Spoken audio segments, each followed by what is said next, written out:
देखिए, इसका अंतिम भौतिक राशियों को बीमीय समीकरण का उपयोग है और भौतिक राशियों को आपस में संबंध ज्ञात करने में। यही थोड़ा सा आपको कठिन लग सकता है। मैंने यहाँ भी दो प्रश्न लिख रखा है। पहला प्रश्न ये है और दूसरा प्रश्न ये है। सरलोलक आवर्तकाल T उसकी प्रभावकारी लंबाई L एवं गुरुत्वीय त्वरण G पर निर्भर करता है। बीमीय समीकरण की सहायता से उसमें संबंध ज्ञात करें। ये जो है आपको यहाँ पे दिया गया है, ठीक है। आप लोग अभी कुछ ही समय पहले हम लोगों ने देखा था कि T हमको प्राप्त होता था 2 pi root over L upon G। लेकिन बीमीय विश्लेषण विधि की ये सीमा है कि ये कांस्टेंट का मान हम नहीं ज्ञात कर सकते। हम ये ज्ञात कर सकते हैं कि T एक constant into L upon G होगा। ये कैसे हम सिद्ध करेंगे? देखिए, हमको ये पता है कि T निर्भर कर रहा है L के ऊपर और G के ऊपर। मान लिया जाए L का बीमा A है और G का बीमा B है। ये इसके ऊपर निर्भर कर रहा है। इसलिए हम लिख सकते हैं T equals to constant LA GB। अब T equals to constant L लिख दीजिए A। G जो है गुरुत्वीय त्वरण है, इसका बीमा होता है LT माइनस 2। इसका हो जाएगा B। ये हो जाएगा L to the power A, L to the power B, T to the power minus 2। अब हम दोनों तरफ की बीमाओं को, इसको हम लिख सकते हैं L A plus B T minus 2। अब हम दोनों तरफ की बीमाओं को कंपेयर करेंगे। तो जैसा कि आप देख रहे हैं इधर L नहीं है, इसलिए A प्लस B बराबर हम लिख सकते हैं 0। ये प्रथम समीकरण हो गया। और माइनस 2B इक्वल्स टू, इसका कुछ नहीं लिखा रहता, इसका मतलब 1 होता है, तो ये हो गया 1। तो इससे हमको मिल जाएगा B equals to minus 1 upon 2। अब B का मान समीकरण 1 में रखेंगे तो A minus 1 upon 2 equals to 0। So A equals to हो जाएगा 1 अपॉन 2। आपको A का मान मिल गया, A equals to 1 upon 2, B equals to minus 1 upon 2। ये दोनों मान अगर हम समीकरण इसमें जो है लिख लेते हैं, इस समीकरण 1 में, तो हमको क्या प्राप्त होगा? T इक्वल्स टू प्राप्त होगा constant L to the power A है, तो A का मान है 1/2 और G है, तो G का मान है माइनस 1/2। ये बराबर कांस्टेंट L अपॉन G का रूट। आप जानते होंगे 1/2 हाफ जो होता है उसका मतलब रूट होता है। तो यही फॉर्मूला जो है हमने यहाँ पे जो लिखा था वही फॉर्मूला हमको प्राप्त हो गया। मैं पहले भी आपको बता चुका हूँ, ज्यादा कठिन नहीं है। अब थोड़ा सा सावधानी से करेंगे तो बहुत आसानी हो सकता है। देखिए, मैंने एक दूसरा प्रश्न भी लिख रखा है। इसमें हम लोग देखेंगे कि हमारा मान कितना हो। इसी तरह की विधि से हम लोग इसको भी निकालेंगे। हमको अभी नहीं पता है, जैसे इसमें तो हम आपको मैं पहले बता दिया था, इसलिए मैंने लिख दिया। अब इसमें मुझे नहीं पता है कि E और T के ऊपर कैसे निर्भर करता है। तो मान लिया जाए वायु का वेग को जनरली V लेते हैं। ये निर्भर करता है किसके ऊपर? प्रश्न के अनुसार प्रत्यास्थ गुणांक E और घनत्व D के ऊपर।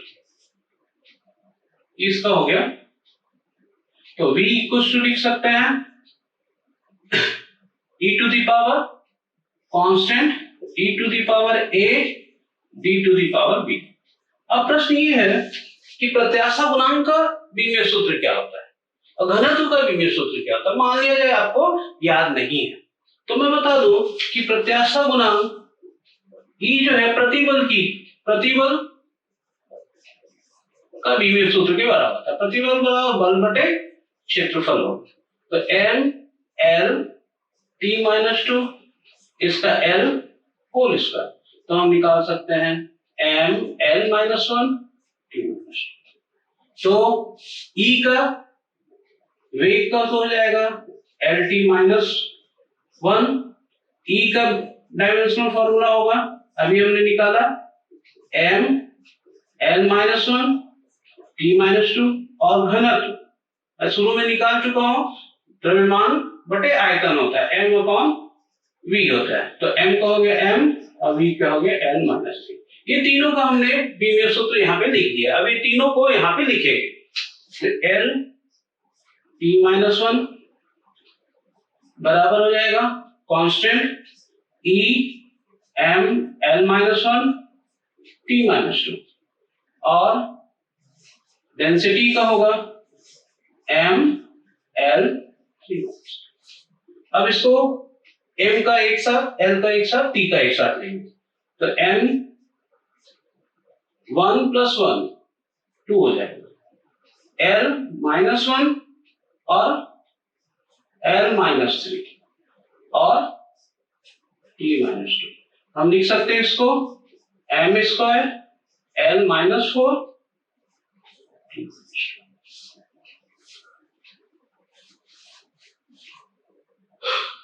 अब यहां पे देखिए, अगर हम एल टी माइनस 1 और m square l minus 4 t minus 2 ये दोनों को कंपेयर करें, तो l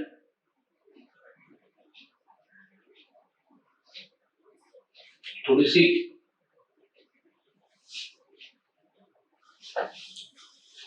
यहाँ पे गलत हो गया है, मैं फिर से इसको कर रहा हूं।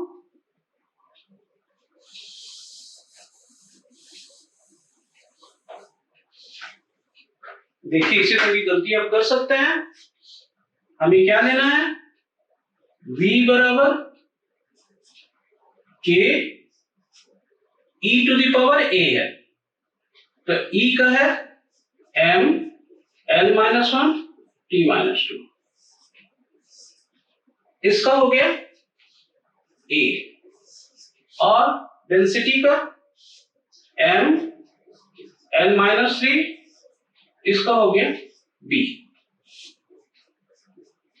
m to the power a l to the power minus a t to the power minus 2a, m to the power b l to the power minus 3। अब m to the power a plus b हो जाएगा, l to the power minus a minus 3 भी हो जाएगा और t to the power minus 2। यहां पे हमने क्या देखा था, v का l माइनस 1, तो a plus b equals to 0, first समीकरण हो गया, और t का पावर है minus 2a, so minus 2a equals to minus 1, so a equals to 1/2। अब इसमें अगर मान रखेंगे तो a plus 1/2 equals to 0, so a equals to minus 1/2। ये हो गया हमारा दूसरा मान। तो a का आ गया 1/2 और सॉरी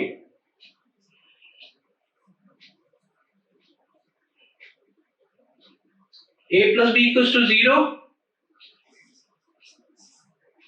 so a बराबर 1/2 equals to b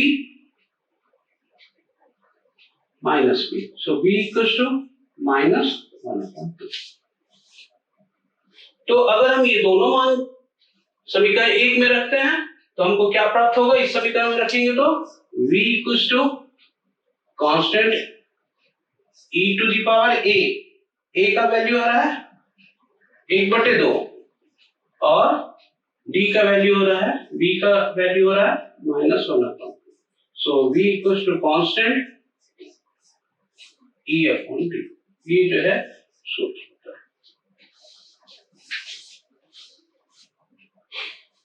तो हम देख रहे हैं कि इस तरह की विधि से जब ये बन जाएगा तो ऐसा लगेगा काफी कठिन है, लेकिन आप बनाना शुरू करेंगे तो ज्यादा मुश्किल नहीं होता है। तो आप और भी समीकरण को लेकर के इसमें जो है ट्राई कर सकते हैं, आप बहुत आसानी से कर लेंगे। मुझे आशा है कि आप लोगों को ये सब अच्छे से समझ में आया होगा। एक आखिरी जो इसमें टॉपिक है वो है विमीय विश्लेषण विधि का सीमाएं क्या नहीं कर सकता। हम लोगों ने अभी करते हुए बहुत सारी चीजें देखा। सबसे पहले इसमें जैसे हम लोग ये कांस्टेंट, जितने भी कांस्टेंट थे उसकी बीमाएं हम लोग नहीं निकाल सकते या उसका मान हम लोग नहीं ज्ञात कर सकते। दूसरा इसमें जो फॉल्ट है वो ये है कि ऐसा कोई समीकरण जो एक से अधिक भौतिक माने एक से अधिक पदों का है वो इस विधि से हम नहीं निकाल सकते। जैसे हम v square equals to u square plus 2as ये फार्मूला है, या v equals to u plus 80 ये फार्मूला है। ये इन सब फार्मूले को हम इस विश्लेषण विधि के द्वारा ज्ञात नहीं कर सकते। अगर कोई ऐसी भौतिक राशि है जिसमें बीमाहीन राशि है तो हम उसका मान जो है हम लोग इस भौतिक राशि से नहीं निकाल सकते।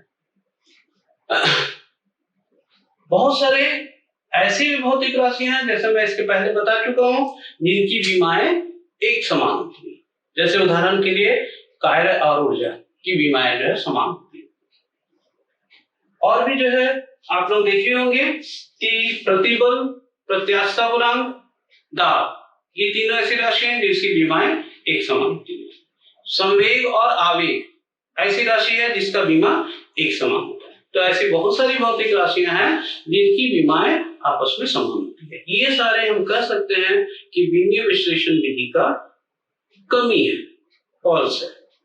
तो स्टूडेंट्स, ये हमारा जो यूनिट दूसरा था, यूनिट ऑफ मेजरमेंट्स, इकाई एवं मापन, ये आज हमारा यहीं पे समाप्त होता है।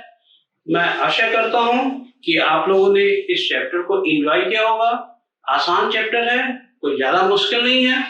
आपको थोड़ा सा प्रैक्टिस करना पड़ेगा इस चैप्टर में। फिजिक्स में प्रैक्टिस ही है। आप फिजिक्स में, मैथ्स में जितना ज्यादा प्रैक्टिस करेंगे, जितना ज्यादा बार बार जो है आप चीजों को दोहराएंगे, आपको बातें उतनी अच्छे ढंग से समझ में आएगी और बहुत आसानी से जो है आप फिजिक्स को एंजॉय करेंगे। तो make the physics fun, enjoy the physics. और इसी तरह से ये पहला और दूसरा चैप्टर हम लोग का खत्म हुआ है। हम लोग आशा करेंगे कि आप लोगों को अच्छा लगा होगा। अगर आपको हमारा ये क्लासेस अच्छा लग रहा है तो निश्चित रूप से आप इसको सब्सक्राइब कीजिए, शेयर कीजिए, आप लाइक कीजिए, जिससे और लोगों को भी इसका लाभ मिल सके। और आगे आने वाले जो चैप्टर्स हैं उसके प्रश्नों को, जो कि आगे हम लोग पढ़ेंगे, एक विमीय गति, 1 डायमेंशनल मोशन, 2 डायमेंशनल मोशन, ये सारी चीजें हम लोग को इसके आगे वाला पढ़ना है। तो उन सब चैप्टर्स को अगर आप एंजॉय करना चाहते हैं, आप पढ़ना चाहते हैं हमारे साथ, तो मेरे चैनल को निश्चित रूप से सब्सक्राइब कीजिए, लाइक कीजिए और शेयर कीजिए, अपने दोस्तों को शेयर कीजिए। Thank you. मैं समझता हूँ कि आपको ये बहुत अच्छा लगा होगा। मैं इस चैप्टर के साथ ही आपको प्रश्नों को भी जो है शेयर कर दूंगा, आप उसमें से देख सकते हैं।